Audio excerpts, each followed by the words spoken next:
just going to take a moment. So when we talk about what our personal paradise is, and the idea seems really nice, a personal paradise. But what does that actually mean? Because our imagery is really about palm trees and desert islands and all that kind of thing. And yeah, I know I'm going to the Cayman, but it's much more about the feeling state inside of us. So our personal paradise isn't so much about what we see in the magazines. It's not so much about fixing things outside so that somehow we'll then be allowed to feel the way we want to feel. It's about the feeling qualities that we want to wake up feeling every day, and we want to go to sleep being able to connect to every day. And when life does seem to throw us off centre, our centre, so I have my inner lights over here, brings us back to these frequencies that are what we emit. So we've talked about delight, we've talked about fun, we've talked about love, but we know that the key cornerstones are forgiveness, acceptance, moving out of judgment. Many of you know, we all know what we don't want. Yeah, we all know when we encounter it and it's like, oh, I don't want this again, But that is the springboard to what you do want. So every time you do encounter what I don't want, that's when you can then go, right, well, what does what I do want look like here? Acceptance, compassion, being able to see the other person's point of view, being able to resolve. And that kind of makes us feel unified, right? When we can kind of go, oh, I'm sorry, I didn't mean it that way. Or, we get to a place where we bring more healing, more unity. But what happens when you've got someone around who will not play ball, who will not let go of their pain enough for you to reach some resolution? What do you do then? Because... What's that? Go to the woods and scream. Go to the woods and scream. It's exactly what's been said already. It's about recognising that when something outside of us seems out of our control, there is something inside of us that we can control. And it's not about suppressing, it's more about owning. Okay, I'm seeing a lot of anger, so let me accept there's some repressed stuff in me that I'm not resonating with, but it's there, right? So again, when you come to personal paradise qualities, and feel free to call them out, we talked about fun, we talked about being, just feeling wonder, feeling good, like for no reason, right? So if you again come into, like, most days I wake up with a playlist in my head, which I'm going to play you, which is the Cacao Love playlist on my what's that? No, it's on Spotify. But one of those songs, it's usually I am light, I am love, something along those lines that wakes me up. I said to you today, East 17 came up with, all right, everything's going to be all right. But if I wake up and I'm not feeling in that light space, which has happened the last 2 days, it's been like, wow, okay, what's going on? This is not where I'm used to being. And when you're used to being in a higher frequency when you're not. So all the time that you set an intention, that you then anchor, what's going to come up is the resistance to that, right? So, on the one hand, we have, like in my world, a lot of things have shifted since I started the CoCreation Success course, which is like very, very powerful for those of you who want an entry level into the work that I teach in my coaching work. But in that 6-week period that I was running the Co-Creation Success Programme, I had to make a very difficult decision to let go of something that meant, a person that meant the world to me, that I really thought my future was with. I really thought this was going to be it. But actually, when I look at it, the story was one of longing again. It was one of never quite being fulfilled, never quite having. It was about reaching for something, constantly striving towards something, but it was never quite in my reach, and it kept me just in the game. Which anybody who has issues with wealth, with love, with even how we feel about our bodies, and the constant yo-yo dieting, all that kind of thing, is like, if I'm just a little, it's like, no, done. And I drew a line. I was like, done. I'm not doing waiting anymore. I'm not doing any of this if I'm a good girl anymore. Anything I want can come into my life now. There are people that are evil as anything in terms of don't have love as their centre of their hearts, who have got all the things that I don't have, so I deserve them as much as the next person does, and I'm going to claim them now. And in that acceptance and that letting go, which is still a process for me, all these wonderful things, including a wonderful new partner and wonderful opportunities, things that I've been writing about for years. We talk about our personal paradise. You talk about what you want from a partnership, what you want from your life, and you've written it down. I've got stuff from 5-6 years before I even moved to Brighton. And I'm like, holy Moses, this is exactly what's happening now. And it's like, okay, it took me 5 years. It took a friend of mine who's been on the programme 18 months, start to finish. She's there, and it's just like the inner resistance will tell you how long it needs to take.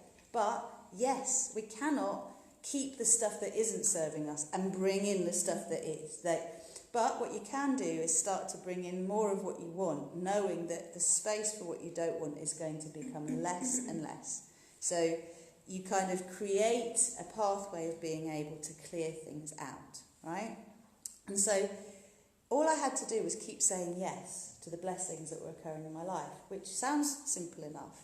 But you know what it's like if you have programming that says, oh, well, it can't last forever, If your mantra is the better it gets, which is my mantra, but there is a seed thought in you, which is, it's not going to last forever, you're going to come crashing down, what are you doing here, And it's like, no, I have to anchor this vibration. This is my new vibration. This is okay. And for those of us who did have a brutal Christmas, it's going back into those old places and realising, I'm really not resonating here. That's okay. That's fine. I don't need to try and identify with it to keep everybody else happy. I have moved on. And I am going to create my life in this new frequency. I will always love the people that have brought me to this place, but it doesn't mean I have to have constant daily contact with them, right? You can choose who your friends are. And although you can't choose your family, you can choose how much you engage with them, right? And to what level you engage with them. And part of what we said earlier about personal paradise is owning the shadow side of everything. You can never have light without shadow. So in every situation when someone goes, it's this, no, it's not this, it's this, it's both. It's both and everything else in between. So we don't need to argue about who's right. We just need to hear each other's perspectives. So in that sense, if you anchor it back to personal paradise, well, what would it feel like? We've talked about grace and ease. What do you want to do? I want to run a retreat somewhere where people come to me and anchor this new vibration. And I want to work with decision makers because I know they'll then affect policy shifts around the world, which is what works for me. That's high end. That's lucrative work. That's what I want. Do I need to feel bad about that? Well, I've spent 20 years not doing the high end. I think I can do that for a bit now. I'll be all right. Yeah, but it's giving yourself permission, right? And on the same level as here I am about to go to a paradise island for a month, having been invited to 3 last year. This is the thing, is the connection with paradise that we have is so anchored into these island ideas, right? And hammocks and palm trees and all the rest of it. So 3 came up because of my subconscious programming. But there is a background story of another shitty day in paradise. When will you ever feel happy? You can create all of these things on the outside that are supposedly going to make you happy. But when are you actually going to give yourself permission to be happy? It's right now. It's right now in this anchoring now. So we've already shared the words. We've all shared the words that we want to anchor. And that's what we're going to do through our practice.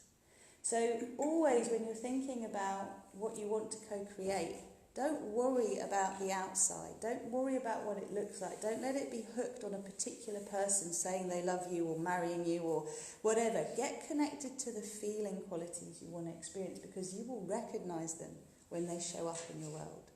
And sometimes these eyes and this heart get confused with each other, right? So we have wounds in our heart as much as we have a higher heart.